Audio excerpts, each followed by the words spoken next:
mengenai kekhususan keistimewaan khalwat 40 hari yang diamalkan oleh para sufi.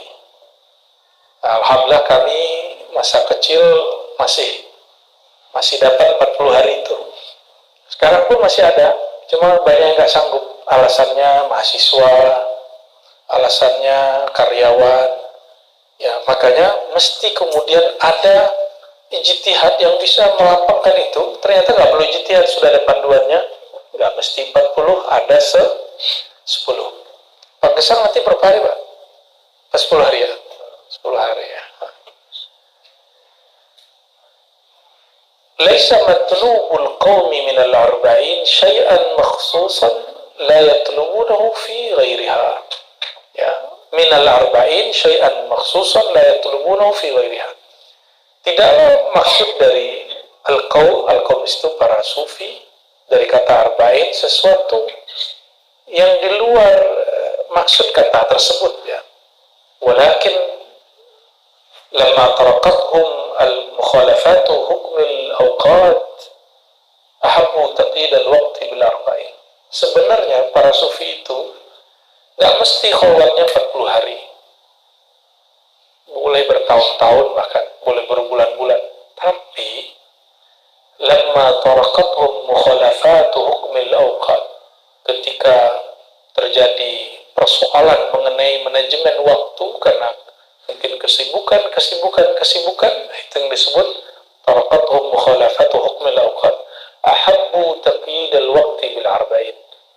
Mereka senang mengkhususkan kata 40 ya untuk latihan raja'an ayyan sahiba hukmul arba'in ala jami'a zamanihim, berharap ya bahwa waktu 40 itu berefek kepada atau meliputi sepanjang hidup mereka. Fayakunu fi jami'i awqatihim kayahatihim fil arba'in, sehingga di luar suluk pun berasa seperti suluk. Maka dianjurkan teman-teman sebelum ziarah ke Masjid Nabawi, sebelum umroh, haji bahkan bersuluk dulu. Kenapa? Supaya nanti disiplin ketika di sana. Dulu ada salah satu sahabat senior saya, dia mau haji, dipanggil nama gurunya, kamu suluk dulu. Di kampung itu suluk punya Ramadan, ada yang 5 bulan. Nah, ini cuma Ramadan. Akhirnya dibuat suluk di luar Ramadan sebelum bulan haji. Sampai kemudian senior saya ini dia disiplin dalam bab zikrullah. Berangkat haji, kolbunya sudah terpaut duluan dengan Baitullah. Coba teman-teman perhatiin yang pulang umrah, pulang haji. Kebanyakan orang haji umrah sibuk memperhatikan orang lalu lalang. Benar nggak? Benar? Nah, ini yang nggak sempat suluk sebelum umrah, sebelum haji, ini perhatikan. Mungkin sudah ada janji, sudah terjadwal. Ini perhatikan, jangan ikuti model seperti itu. Kalau emang ditakdirkan ke sana, harus disiplin beramal di sana. Matanya jangan jelata lihat kiri kanan orang lewat, nggak usah. Cari tempat duduk yang nyaman, bawa tasbih, bawa Quran, bawa kitab salawat dalail. Ya, nah, khusus di Madinah banyakkan salawat dalail, khusus di Mekah banyakkan zikir dan Quran. Nah, ini tipsnya. Jadi nggak usah kemudian orang kiri kanan nggak usah lihatin. Yang dianjurkan itu ru'yatul Ka'bah, memandang Ka'bah. Itu ibadah. Memandang Ka'bah itu bagian dari ibadah. Tapi mandang orang muter-muter itu nggak masuk. Ya, itu ghaflah, itu kelalaian.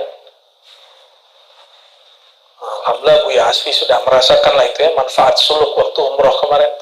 Ya, kalau enggak matanya jelalatan yang ngeliatin orang tuh.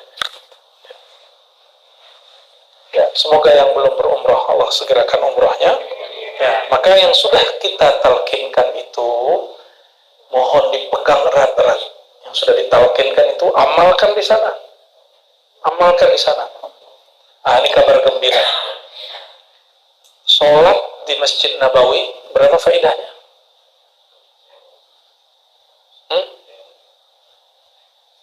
1.000, 1.000. Udah bisa bahasa Jawa, Bu ya? 1.000. Itu menurut ahli hadis. Ya, menurut ahli hadis. Maka orang nyebut nama Allah, nama Rasulullah di situ setara dengan menyebut 1.000. Jadi nyampe di sana, ini tips. Sebelum sholawat, zikir khafi dulu yang sudah ditalkinkan. Baru bersolawat. Jangan langsung sholawat. Karena kalau kita langsung sholawat, sir sholawatnya, rahasia sholawatnya tidak terasa. Jadi sebelum bersolawat, kapanpun ya, di rumah, di perjalanan misalnya nggak nyetir sendiri, atau mau nyetir, kalbunya koneksi dulu kepada Allah. Sebut dulu nama Allah. Baru mungkin sepanjang jalan, motoran, nyetir mobil, kita nyebut nama Allah. Atau nyebut sholawat kepada Rasul. Tapi kalbunya harus connect dulu. Yang sholawat hakikatnya kan Allah. Sallallahu ala Muhammad. Allah lah yang bersolawat kepada Nabi Muhammad. Allahumma salli ala Muhammadin. Ya Allah, limpahkan salawat engkau kepada Nabi Muhammad. Allah maja'al salawatika ala Sayyidina Muhammad. Ya Allah, jadikan salawat engkau tercurah kepada Nabi Muhammad. Jadi yang punya salawat siapa? Kalau kita nggak bergetar nyebut nama Allah, nggak tenang hati nyebut nama Allah, maka salawatnya hampa. Salawatnya hampa. Ini tips biar kaifiat supaya salawatnya berkesan. Ya, baik. Kalau sudah zikir, lalu salawat, silakan habis itu mau beramal apa? Boleh sholat, baca Quran, tapi tunaikan dulu amalan utamanya kalau di Madinah. Kalau di Mekah, amal utamanya setelah kaifiat tata cara tadi, zikir kolbu, lalu baca la ilaha illallah. Baca dulu sebanyak-banyaknya, nanti kalau mau sholat, yang lain mutlak silakan. Tetap ada masuk ke masjid, kita sholat dulu, tapi ketika kita mau duduk, kaifiat itu dipakai. Ya, kaifiat yang kita sudah kasih di surat ya, yang dibaca sebelum zikir, itu bermanfaat sekali. Bermanfaat untuk mengkondisikan kolbu supaya terkoneksi kepada Allah SWT. Baik, fayakunu fi jami' awqatihim kaihatihim fil arba'in. Jadi bersuluk, berkholwat itu latihan supaya setiap hari kita disiplin menjalankan tugas kehambaan kepada Allah Subhanahu wa Ta'ala. Ya. Nah, ada sebuah riwayat ya, yang ini ada dalam beberapa sanad ya, ada di Sunan Tirmizi, ada di Ibnu Majah, yang paling jelas itu Tirmizi dan Imam Abu Nuaim. Coba ada satu riwayat, perhatikan ya. Man akhlasa lillahi arba'ina sabahan. Siapa yang tulus berlatih melepaskan selain Allah supaya dia menemukan rasa cinta kepada Allah dengan cara berzikirkah, berpuasakah, riyadhahkah, apapun caranya, arba'ina sabahan, 40 hari atau 40 pagi. Zaharat yanabi'ul hikmah min qalbihi ala lisani. Allah akan terbitkan hikmah. Hikmah ini boleh futuh, ilmu yang dibuka, atau ilmu laduni, tergantung makom orang ini. Allah akan bukakan, tumpah ruahkan ilmu hikmah, ilmu laduni kah, ilmu wahabiyah kah, ilmu futuh kah, ya, yang bukan bersumber dari bumi ini, bukan dari dunia ini, tapi dari alam yang tinggi. Dari kolbunya tumpah ruah melalui lisannya. Nah, itu sebabnya masyayikh kami dulu berpesan sekali, sebelum engkau dakwah, kholwat dulu. Supaya apa? Hikmah tumpah ruah dari kolbu. Gitu.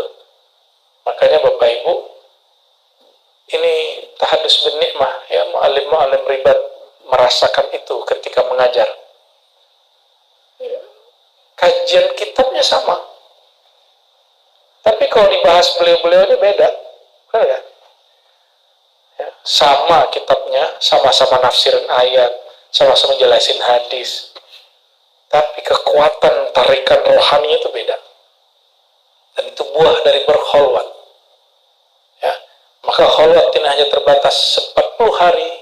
Maka kita nggak berbangga udah pernah dulu 40 hari. Kenapa beliau mengatakan fayakunu fi jami' awqatihim kayahatin fil arba'in. Mereka latihan 40 hari untuk sepanjang masa, sehingga setiap hari dijadikan seperti 40 hari. Gitu ya. Dan 40 hari ini angka sakti, karena akhlak orang berubah 40 hari. Karakter orang berubah 40 hari. Nabi Musa berapa hari berkholwat menerima kalam-kalam Allah? 40 hari. Nabi Yunus berapa lama baca la ilaha illa anta di dalam perut ikan? 40 hari. Nabi Adam berapa lama sujud? Rabbana zalamna anfusana. Itu salah satu bacaan, yang ada bacaan yang lain. Itu juga 40 hari. Oh, Masya Allah, jauh kali ya. Nabi Muhammad dulu ya. Nabi Muhammad berapa lama bertahanus, berkholwat di Gua Hira? Yang sudah ke Gua Hira itu saksi. Orang hanya melihat Nabi Muhammad SAW yang sudah jadi. Mereka nggak lihat proses sang Muhammad menjadi Nabi Allah, Rasulullah yang menarik itu. Ternyata walaupun sudah Nabi, sudah Rasul, Masya Allah perjalankan dalam bentuk kholwat. Apalagi kita. Nah, kitab ini kan dulu nggak ada. Kalau antum cuma jago baca kitab, nggak pernah kholwat, nggak mengikuti sunnah batinnya Rasulullah SAW. Ya, Rasulullah itu nggak pernah belajar kitab begini, nggak pernah. Sahabat nggak pernah belajar kitab begini. Maka mohon maaf, bagi kita salah satu kesempurnaan kelengkapan dai itu adalah dia berkholwat dulu sebelum dakwah, sehingga nanti dia tidak yuhibbus syuhrah qabla kamalih. Sebelum Allah sempurnakan batinnya, dia nggak kemudian cinta viral. Kenapa yang boleh viral itu cuma Allah? Karena Allah menyebut dirinya az-zahir, al-batin. Lalu Rasulullah SAW yang sangat viral di alam semesta. Belum ada YouTube Rasulullah ada viral. Ya kan? Dan di situ nanti dalam khalwat dia faham orang yang viral itu sebenarnya Sayyidina Muhammad punya nur terbit pada diri orang itu, lalu Allah angkat nurnya. Jadi yang Allah angkat itu bukan dia, nur Muhammadnya, namun dia disertakan dalam nur itu. Maka kita nggak ngerasa GR-GR juga. Kita mau dijadiin mursyid kayak, jadi khalifah thariqat kayak, mau jadi muqaddam, nggak ada urusan. Mau jadi dai, alim, yang penting nurnya terbit. Nah, nur ini kita sebut nur Muhammad SAW. Siapa yang ikhlas dalam jalan Allah, berriyadhah 40 hari 40 malam, terbitlah hikmah. Al-hikmah nama lain daripada nur Muhammad sallallahu alaihi wasallam. Jadi kalau ada orang bilang mahar mengaktifkan nur Muhammad, mohon maaf, nabiku tidak mengajarkan begitu. Saya nggak bilang dia dajjal, ya, nggak bilang dia pembohong. Cuma yang kami terima bersambung kepada sang baginda bahwa al-hikmah itulah yang disebut nur Muhammad, dan itu pengaktifannya dengan cara riyadhah, suluk, thariqah, mengikuti jalan ulama-ulama terdahulu yang bersambung kepada Nabi Muhammad sallallahu alaihi wasallam. Assalamualaikum. Kalau di riwayat biasa Nabi Musa, kalau di Quran kan disebutkan beliau berkholwat 30 hari lalu digenapkan menjadi 40 hari, gitu kan? Tapi nggak disebutkan sebabnya. Nah, di kitab ini disebutkan sebabnya. Nah, di bagian bawahnya, wa wa'adna Musa 30 lailatan wa atmamnaha bi'ashrin fatamma miqatu rabbih 40 lailah. Musa buat perjanjian dengan kami untuk datang berkholwat di masjid Sinai, di gua Sinai, di lembah Sinai 30 hari. Wa atmamnaha bi'ashrin, lalu kami sempurnakan menjadi 10 hari lagi, yaitu 40. Fatamma miqatu rabbih, maka mikot Rabbnya kepada Nabi Musa menjadi 40 hari. Maka mikot di sini berarti waktu. Ya. وذلك أن موسى عليه السلام وعد بني إسرائيل وهم بمصر.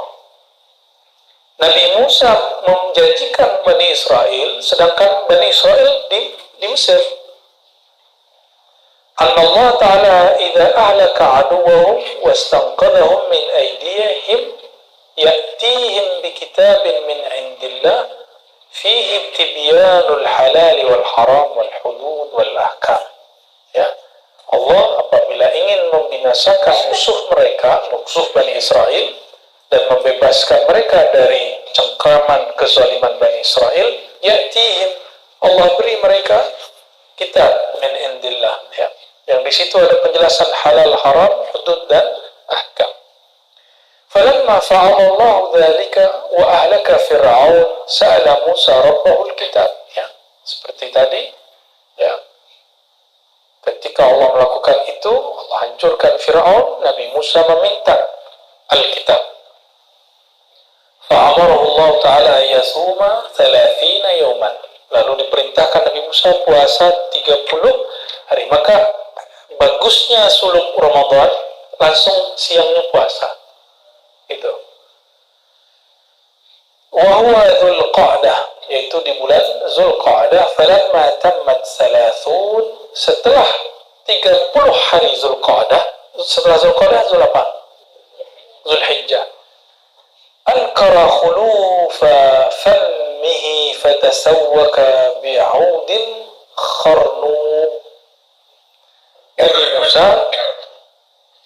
pas kalau orang puasa itu karena nggak makan, mulutnya bau nggak? Bau. Benar bau? Itu bau dari dalam. Nabi Musa ankara khulufa fammihi. Kemudian, kok mulutku bau gitu? Masa sih bau? Maka beliau bersiwak dengan aud kharnum, ya, untuk alat siwak di zaman itulah.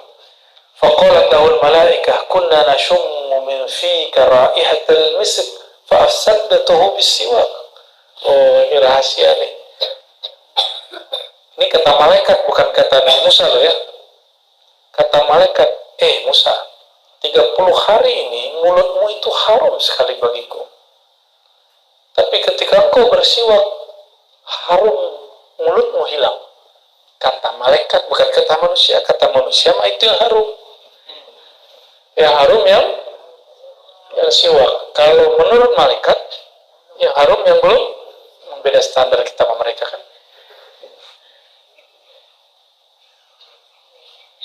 Walam yakun صوم موسى عليه السلام ترك الطعام بالنهار وأكله بالليل بل طوال 40 من غير أكل. Waktu itu Nabi Musa, jangan dibayangkan puasanya hanya sekedar meninggalkan makan di malam hari lalu makan di malam hari, enggak. Tapi selama sekian hari itu tawal 40 min ghairi aklin, 40 hari, 40 malam nggak makan, nggak minum. Sotik, saya percaya ini bagian mukjizat Nabi Musa. Seperti Nabi Yunus 40 hari malam nggak mungkin minum air asin. Siprut ikan nggak mungkin. Beliau sibuk sudah ganti frekuensi kolbunya, sehingga makanannya seperti makanan rezekinya malaikat, yaitu zikir. Jadi suluk itu, kholwat itu bukan mau jadi malaikat, tapi mengaktifkan nur, yang nur itu sumbernya malaikat dulu. Malaikat tidur nggak? Malaikat makan, kasih, minum air, malaikat kawin, malaikat banyak ngomong, malaikat bercanda, enggak. Malaikat marah, enggak, kecuali disuruh marah. Selama suluk, tidur tapi dikurangi, makan tapi dibatasi, minum tapi dikurangi. Kalau minum kebanyakan jangan ngikutin ala dokter 8 liter. Nanti antum baru duduk 5 menit langsung belakang lagi. Enggak, sedikit aja. Itu asbabnya Nabi Muhammad SAW ketika berbuka, ada berbukanya tuh. Kalau ngikutin aslinya nggak ada berbukanya. Berbukanya dengan kurma.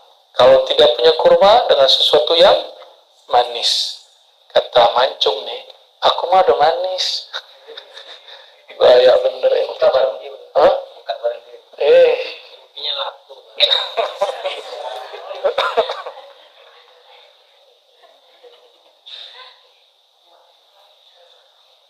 Perut itu kalau dia kosong, awal-awal itu bikin gelisah. Tapi kalau orang sudah tahu nikmatnya perut kosong, dia akan kecanduan telat makan. Ini mohon maaf, ini beda dengan standar kita hidup biasa. Hidup biasa ada sarapan, ada makan siang, ada makan malam. Kalau antum kan ada ngemil sore, ngemil duha, aduh repot deh. Ya. Kan ini kaidah. Dalla ala anna khuluwal ma'dati min at-ta'am aslun kabirun fil bab. Jadi salah satu inti dari latihan manusia dalam khalwat adalah mengosongkan perut. Perut ini kalau kosong, syahwatnya melemah, emosinya menurun, angan-angannya stabil. Kenapa angan-angan banyak? Perutnya banyak, perutnya itu tuh, perutnya masih itu ya. Kenapa emosinya ini? Karena kita pengen kenyang gitu. Orang yang ingin kenyang itu akan gampang marah. Itu sebabnya orang-orang yang demo itu, dia dijanjiin makan setelah demo atau pertengahan demo. Ntar ada jatah tarnya. Bikin dulu dia marah kan. Ya, itu temanku yang koordinator demo cerita. Dapat kasih bungkus tuh. Ini pakarnya ini, salah satu pakarnya ini ya, salah satu pakarnya.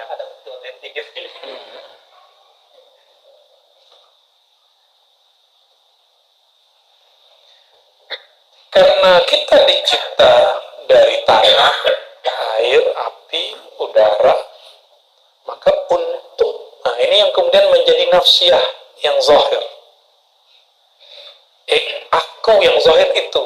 Nah, ini sifatnya sifat-sifat rendah. Jatahnya harus dikurangi supaya ruh yang Allah tiupkan itu berdaulat di dalam tubuh kita.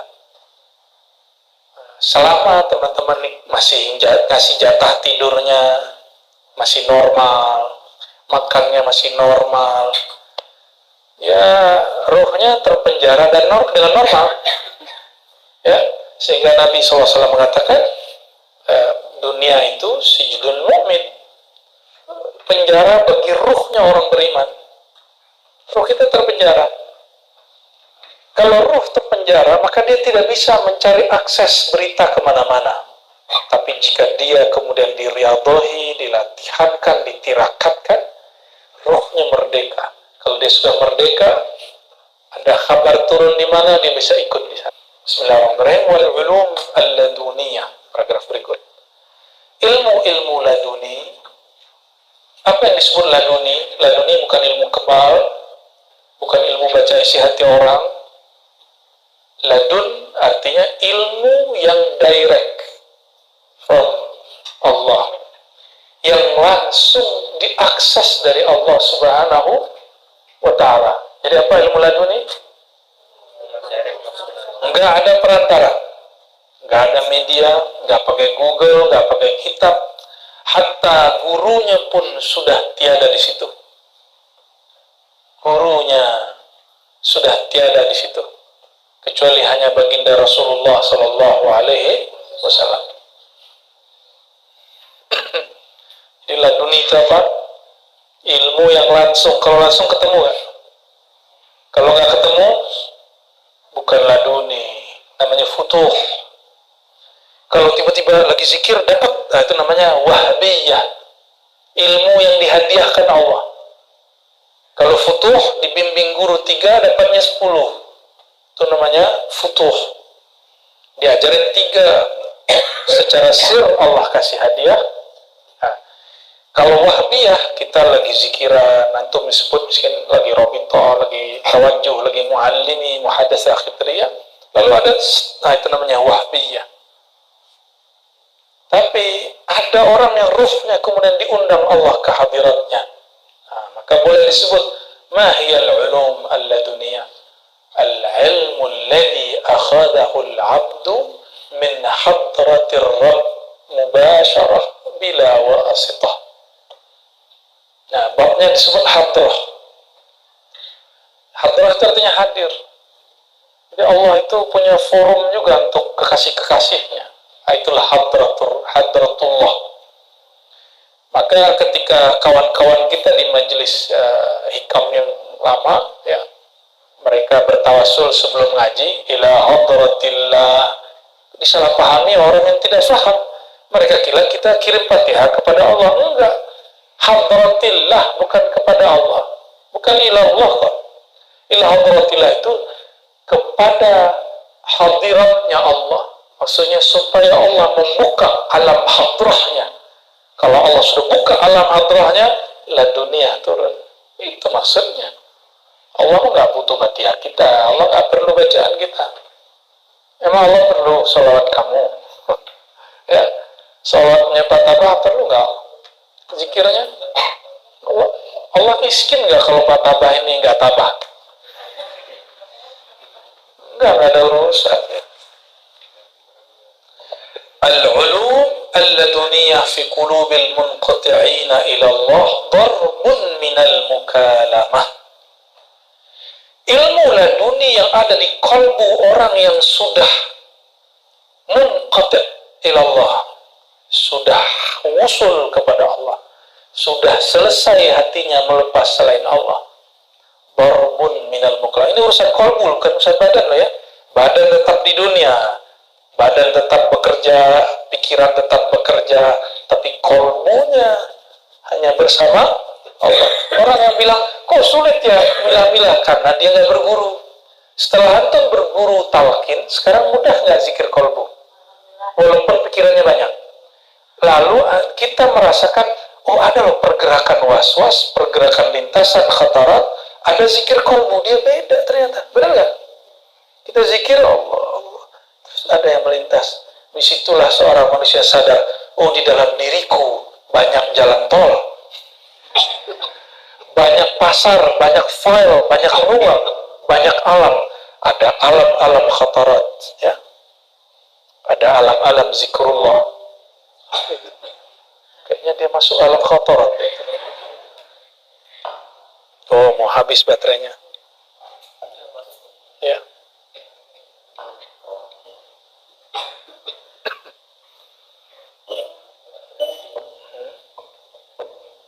Tes, oke, ya. Jadi ilmu laduni itu torbun minal mukalamah. Ini kalimat berani nih Bu ya. Di abad itu, ini tahun berapa beliau wafatnya? 632. Sekarang kita 1445. Beliau berani buka apa aja yang terjadi dalam ilmu laduni. Bukan tiba-tiba badan jadi tegang kayak di YouTube itu kan. Bukan. Ilmu laduni darbun minal mukalamah. Salah satu bentuk daripada Allah berkalam-kalam kepada si hamba. Kalau Allah berkalam langsung, nggak pakai handphone, nggak pakai wirid, ya, dia langsung kolbu. Bahkan bukan ke kolbu, dia langsung ke ruh. Kolbu ini hanya wadah terluar. Bayangkan, kolbu bagi kita kan batin, tapi dalam ilmu laduni kolbu itu bagian terluar. Masih ada lagi di dalamnya, ya, lapisan-lapisan untuk nyimpan kalam itu. Dan sekali orang itu diajak berkalam, selama-lamanya dia dihitung berkalam-kalam dengan Allah Subhanahu wa Ta'ala. Ya. Maka Nabi Musa itu selama-lamanya dihitung berkalam. Nabi Muhammad itu sekali bertemu Allah, selama-lamanya dihitung bertemu Allah Subhanahu wa Ta'ala. Maka sahabat-sahabat itu ikut kapalnya baginda Nabi Muhammad sallallahu alaihi wasallam. Itu sebabnya ilmunya Sayyidina Muhammad sallallahu alaihi wasallam, ilmunya Sayyidina Abu Bakar, Sayyidina Umar, Sayyidina Utsman, Sayyidina Ali tidak putus-putus. Karena mereka mengikuti musyahadah dan mukalamahnya Nabi Muhammad sallallahu alaihi wasallam. Dan sekali Allah ajak berbicara, ilmunya nggak putus-putus. Barulah orang paham nanti yang ditulis oleh beberapa masyayikh di kitab itu, ya. As-sudur qabla as-sutur. Nah, ini kaidah ini. Udah paling. As-sudur qabla as-sutur. Ilmu di sini dulu diolah, baru ditumpahkan ke dalam buku. Hari ini kebalik, orang ilmu itu di kitab cetakan dulu. Dia lupa bahwa cetakan itu baru kemarin sore, Al-Quran aja baru dicetak 1924. Coba bayangkan dulu orang nggak punya kitab, nggak punya teks, nggak punya manuskrip. Dia belajar pakai apa? Ya, pakai ini dulu. Kolbu dia yang bergerak. Maka as-sudur qabla as-sutur itu baru pewaris Nabi Muhammad SAW. Kalau as-sutur qabla as-sudur sama dengan ahli kitab. Maka di Quran ahli kitab itu disindir dengan sangat keras sekali. Ya. Ahli kitab dari kalangan Bani Israel. Allah SWT. Sutur ketok.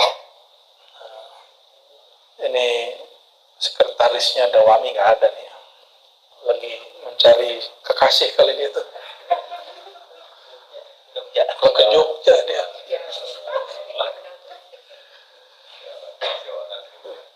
Oh, maaf.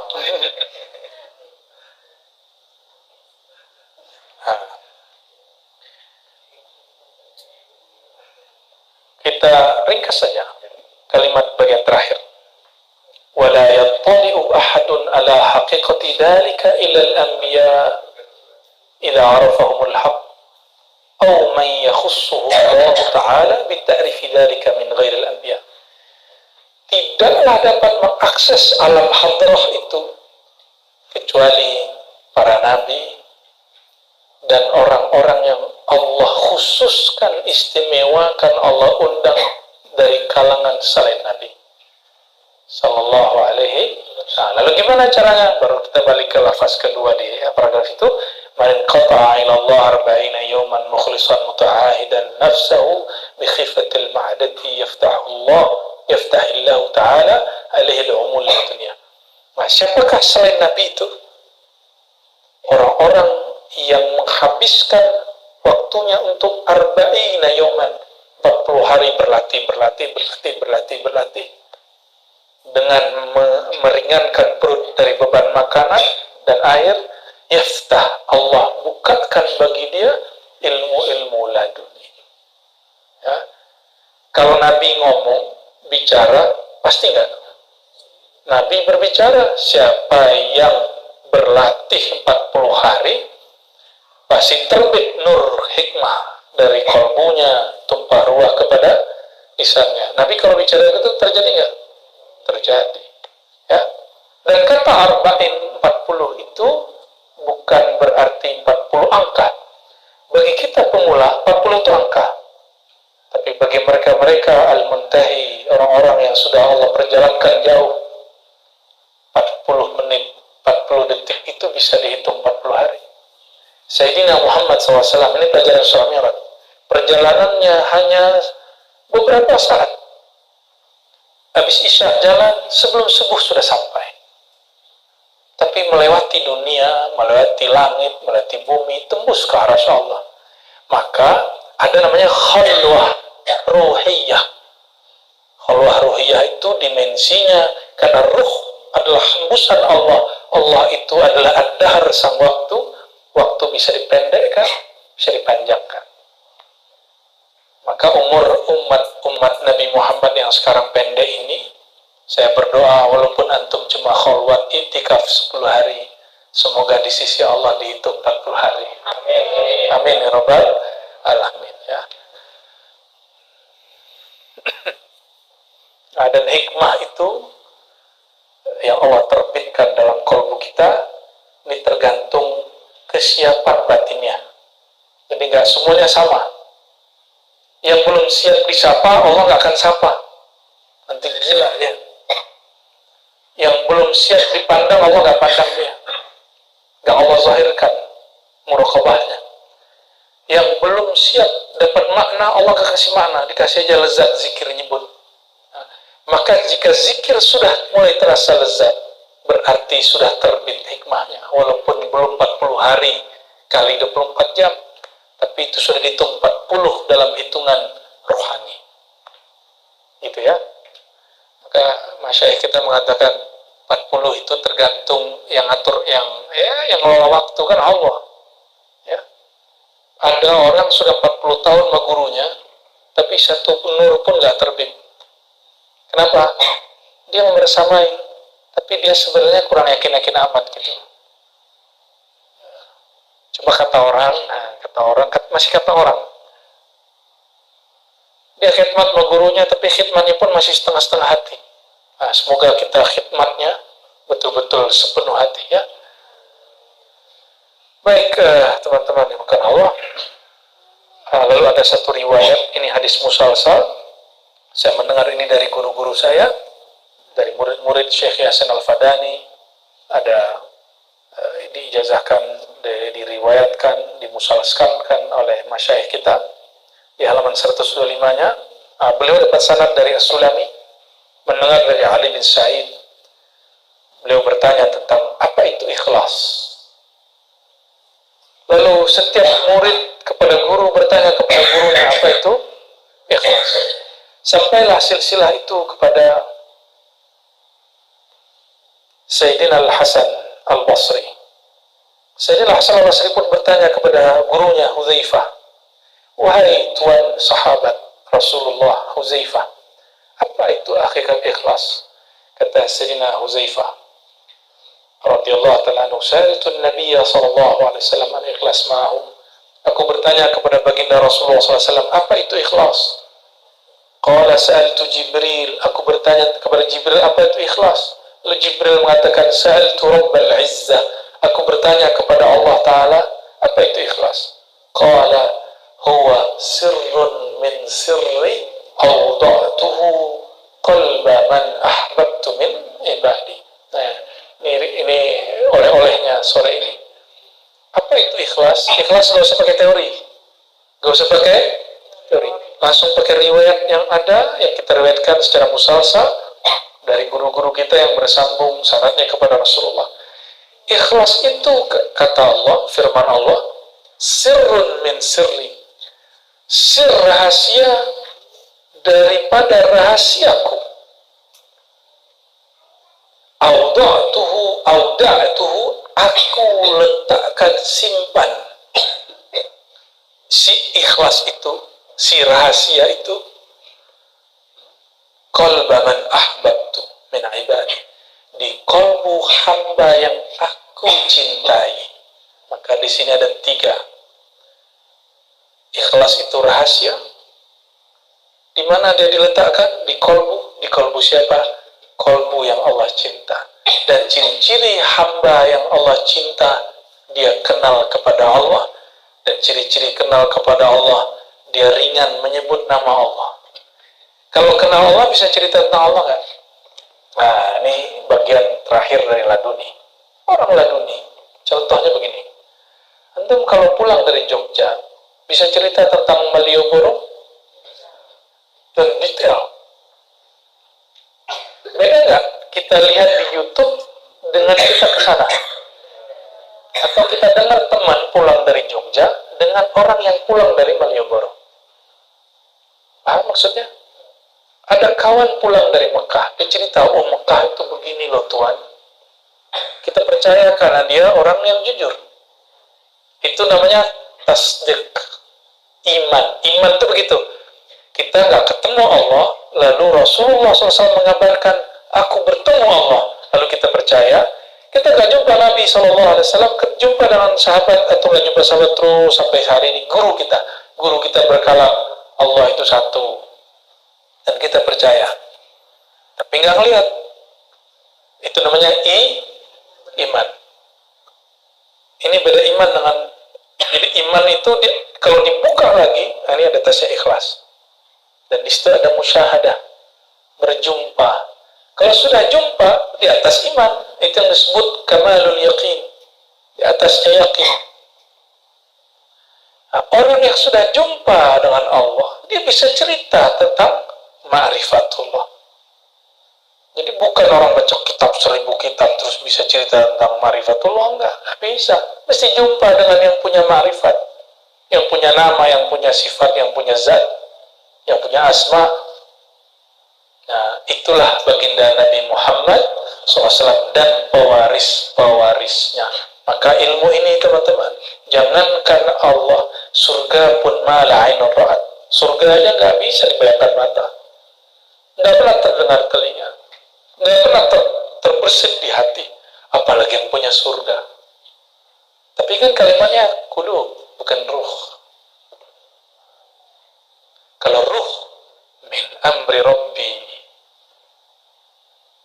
itu amarku. Kata masyayikh kita, amr ay sirku. Maka al-ikhlas fi sirrun min sirri, yaitu bagian dari amal ruh. Jadi teman-teman yang bukan Allah, oleh karena itu, karena ikhlas wajib perintah Allah, jalannya adalah khalwat. Bagi kolbu kita yang seperti ini, seperti saya ini, ya hampir-hampir wajib lah khalwat itu. Ya, kita nggak bilang wajib ya, hampir. Tapi ikuti isyarat guru-guru, nanti kita berkhalwat supaya tidak dengan nafsu. Ya, nanti malah tengkar-tengkar masalah ruangnya. Aku ruangnya kok kecil gitu. Gak usah pulang aja kalau gitu ya. Ntar masalah kipas angin. Oh, itu kipas angin apa? Nah, berarti gagal ya. Nanti ada perbuatan begitu ya, jangan sampai. Nanti harus ada koordinator perempuan ya. Nah, itu yang belum terpikirkan kemarin kan. Harus ada yang ada mudabbir perempuannya. Ya, jangan laki nanti jatuh cinta. Jadi nggak ikhtilat yang banyak. Ini penting sekali. Biar nggak kemudian, mohon maaf, ada yang bawa makanan dimasukin ke dalam khalwat di tempat ruang kelambunya. Ya salam, berarti kebiasaan di rumah dibawa ke surau tempat khalwat. Nah, tapi kita nggak marah, kita biarin aja.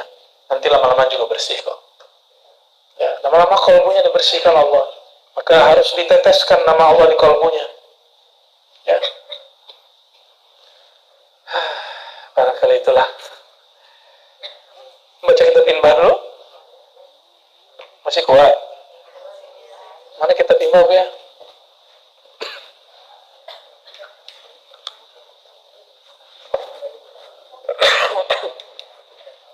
Bismillah. Ya, syukur.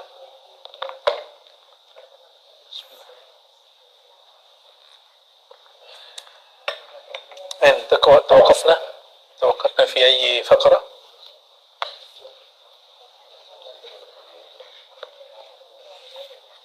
أو اختر لي اختر لنا. Nah ini aja deh ya, halaman 45 aja ya. Halaman 45.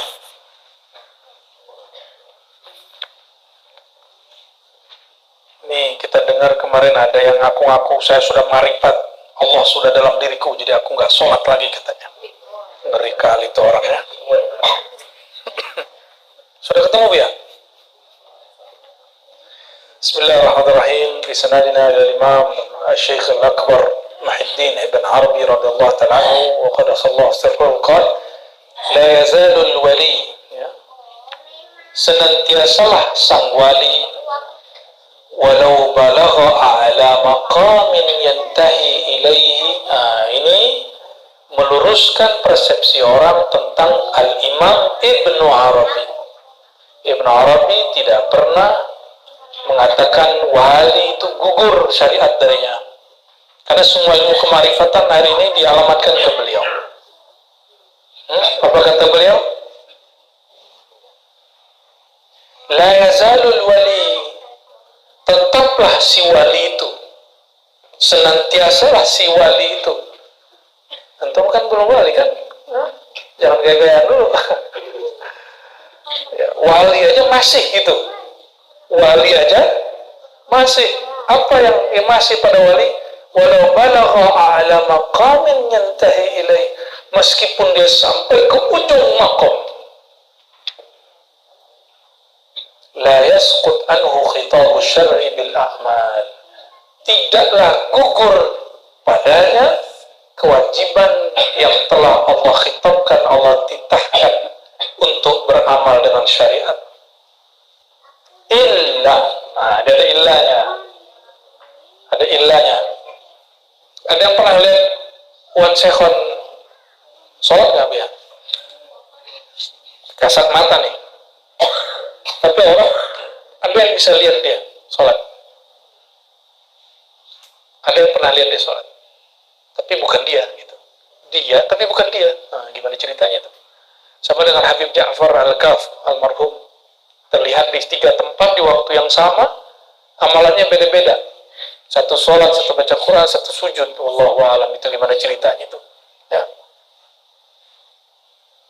Nggak usah norak. Kita punya sahabat begitu juga kok. Masih hidup, kerja di salah satu tempat kesehatan di Jakarta. Ya. Lagi zikir Allah, Allah, Allah, dan sholawat.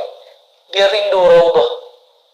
Saudaranya lagi di raudhah. Kata saudaranya, loh, kamu kok umroh? Katanya kamu di kampung. Ya, disapa nggak jawab.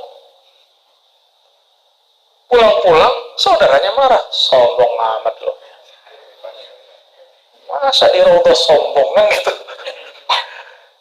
Terus dia bilang, enggak. Saya jam itu lagi ngamalin zikir. Zikir khafi. Allah, Allah, dan sholawat. Hidup orangnya. Ya. Jadi gak usah norak-norak amat lah. Ya biasa aja.